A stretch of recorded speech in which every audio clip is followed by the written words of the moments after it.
and for some reason my thing won't load. It. Having those troubles again. Yep. Damn, that is one big stalker. That's not a stalker. Oh no, there we go. Now it's fixed. So what number are you at? 25 seconds, 26, 27, 28, 29, 30, 31, 32. Alright, we're good. Yeah, you're pretty much shooting the giant thing that still reminds me of a stalker. It probably has its own unique name, but it's just a bigger stalker to me.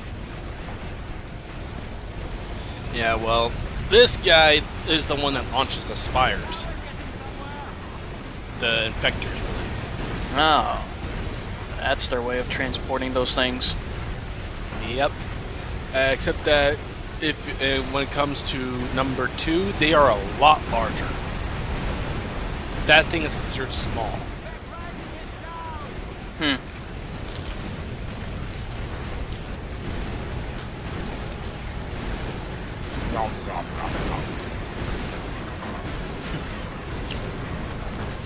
Yeah, on my rant of Major League Gamers, go fuck yourselves.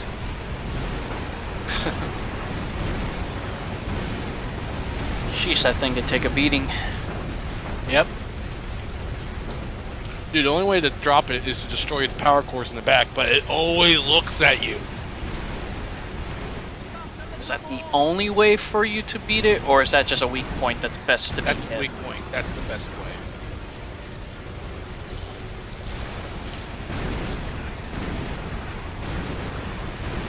Yeah, well, it doesn't seem like you're gonna get behind it, so your more chances are just doing what you're doing right now, you know, hiding behind all sorts of obstacles while still shooting at it.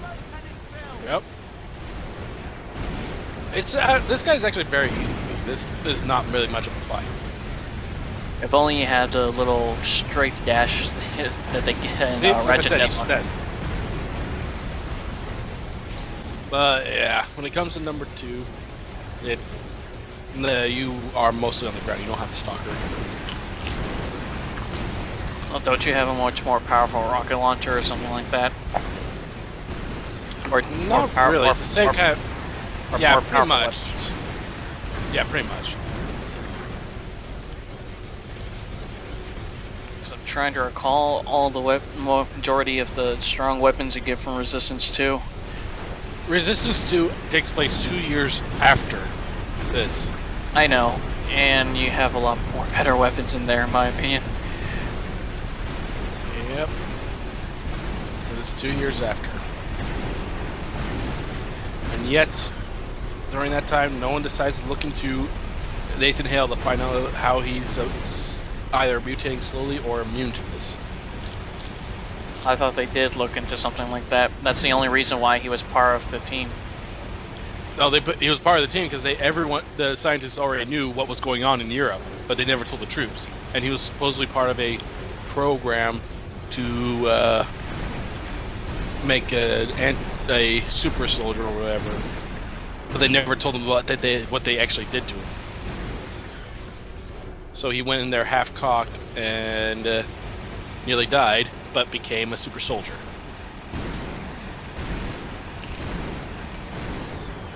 Well, I wasn't thinking towards the lines of this game. I was thinking of more of Resistance 2. Yeah, Resistance 2. They literally did not tell him what was on him until after this, during those 2 years. Why he's got all these abilities, why he's only changing slowly instead of immediate, why he's actually immune somewhat to this shit. They tell you all that in the Resistance 2. Because they told him. And yeah. Look! A widow! And there goes British guy. Yep. British guy will always remember thee. Not really. Actually, he survives this, surprisingly. I don't, however. Yeah, because honestly, you don't have the power to be immune from snot bubbles, apparently. Yeah. Take the time, rocket launcher, die!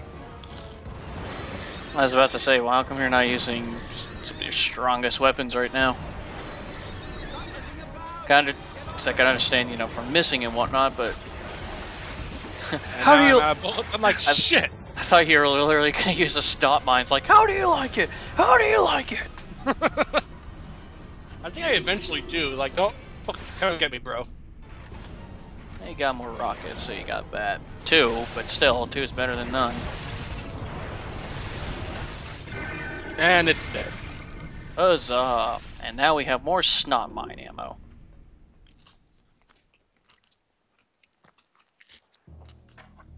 Not bad shooting, I'd say.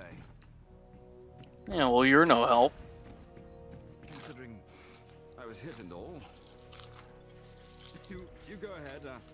I'll cover this entrance. Yeah, he was able to avoid all the bullseye shots, but when it came to frickin' getting hit by a giant-ass spider, well, then he couldn't do that, apparently. He got attacked by a Black Widow. What can we say? Pretty much. Those bitches are terrible. You never see them coming unless you actually investigate. Well, trust me, dude. If I see a spider in my apartment, it's fucking dead. You don't seem to be getting the thing I was hinting at. I was talking about women. You know, Black Widows. Not funny. Females who kill their husbands. Well, I think more of, well, Black Widows, yeah. A widow is someone who lost her husband. A Black Widow is the one who killed him. Because the heart is black. So are we finally inside the tower? Yep. So now we're in the official final area of the game. Yep. And somehow the military force was able to penetrate, yet only send 5 troops at a time to help you in the final battle. I'm sorry, I figured we'd be swarming this shit. You know, like, swarm! Swarm! Yeah, well, those troops don't mean dick in the end because honestly, they don't do anything. Oh, the bullseye Mark Actually, II. they do mean something, especially during the end. Yeah, bait. Yep, they get them all off your ass as you try to just defeat the main boss. Yeah, that's pretty much what they're made for. Excuse you. Ah! Die! Die! That was all that was going through my head. It's like, oh shit! Kill it! Kill it! Kill it! Kill it! Kill it! It flies away. Kill it! Kill it! Kill it! We got some pterodactyl Chimera. That's called the Angel. Yeah. They're flying squid monsters. How does that work? I don't know. Maybe you should take a look at Pokemon. I can't really recall a Pokemon that's a flying squid monster.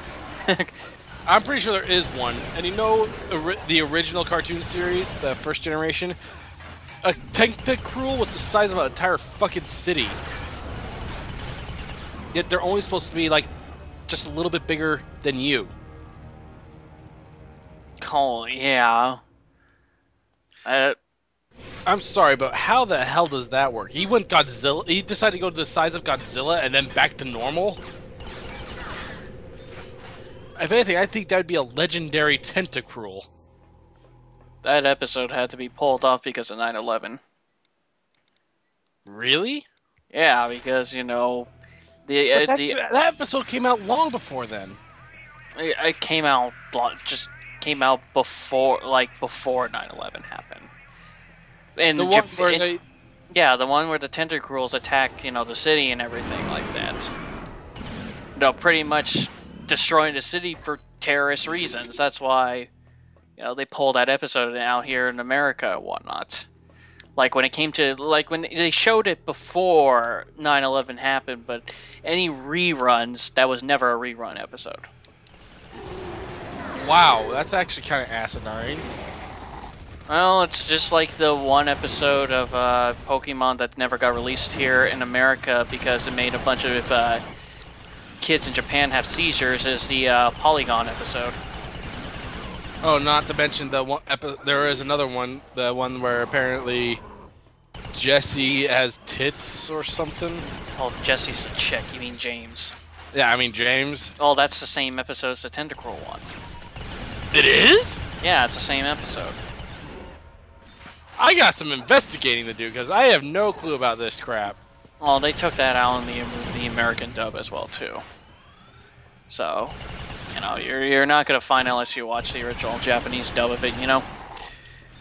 Yeah, probably. You know, Pokemon has sometimes a bit of a dark side to it when it comes to their Pokemon and even the anime itself.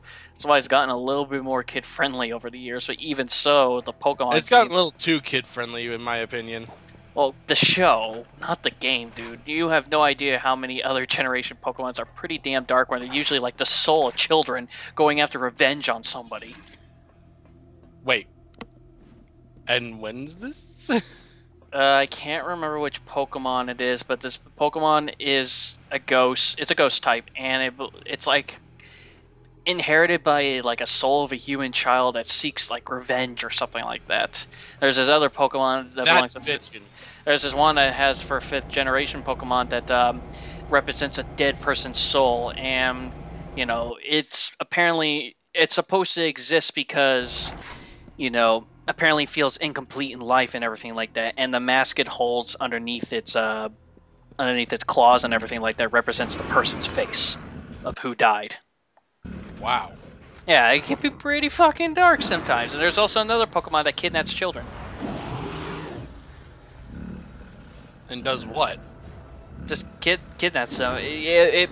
It's called like, I think the Pokemon's called like Bivloon or something like that. It pretends to be a balloon so the kid can grab it and then it'll just take off with the child and everything like that. Who knows what they do with the children? I don't know. But they kidnap children just for the hell of it. Wow. Yeah. Anywho, that's loaded. yeah, I was about to say, anywho, Angel just died. Yep, guess there's not going to be any more Buffy the Vampire Slayers.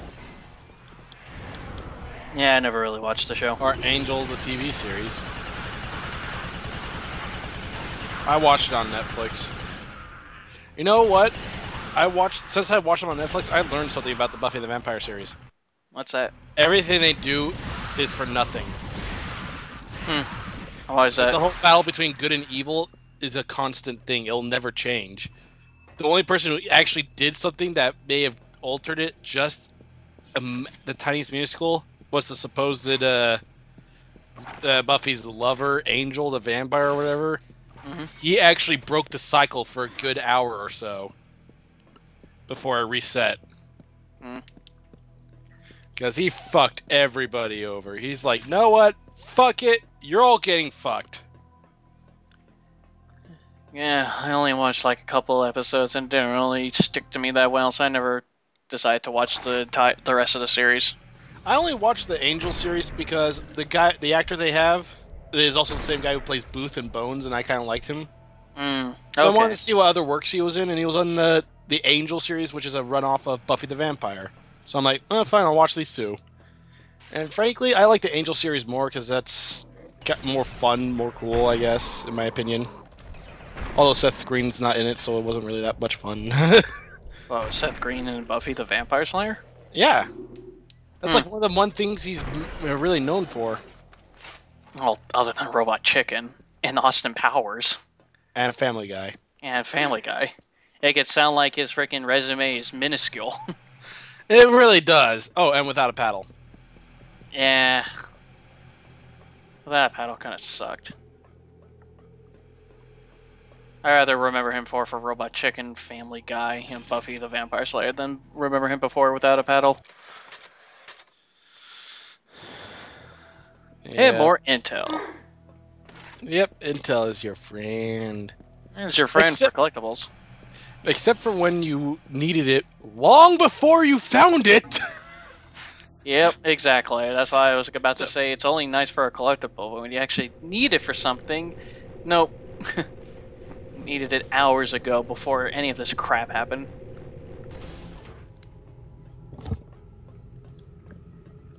Just makes you want to slap yourself in the face and thinking, what the hell were we thinking?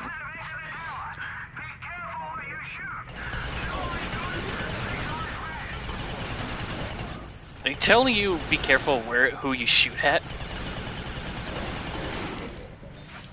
Because that's what it sounded like to me. He's like, be careful not to shoot the humans. Well, no crap.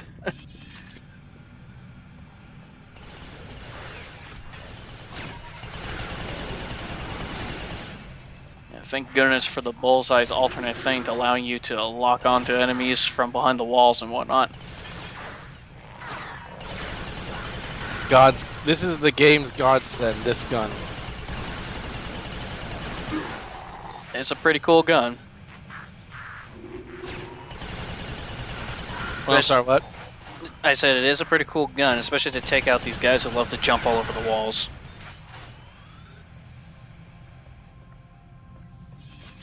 Honestly, they're the ones that are the least amount of your worries, because I think that the ground troops are a lot worse than them. Because honestly, the ones that jump on the walls and everything, that as soon as you see them, they'll just stand still right then and there. So just unload a bunch of bullets or whatever you want on them, and then they'll die, no problem. It's the ground troops are the ones that take the most hits, other than the giant ass ones. I hate these things. I love that airfield grenade. If I just really just need to clear a fucking room and not want to walk in there, I just use one of those fuckers. Well, they work out pretty well. I believe in the weapon you only have to fire once. That's how Dad does it. That's how America does it. And it works pretty well so far. In all honesty, that is the truest thing you can ever say about the world. If you're gonna fight someone, if you want to keep peace, make sure you have the biggest gun the biggest stick that you only need to use once. I need to go back and watch Iron Man 1 again. Me too. I can't wait till Avengers: Age of Ultron. I'm long overdue for watching the first Iron Man movie. I can't even recall the last time I watched it. Thing about me, which is sad, that when it comes to comics and video games, I can probably, for most of them that I truly take an interest in, I can probably do it word for word, every dialogue and every scene that's in the game. But for school, I can't even do history, math, or English. Well, yeah, because without breaking my brain on it.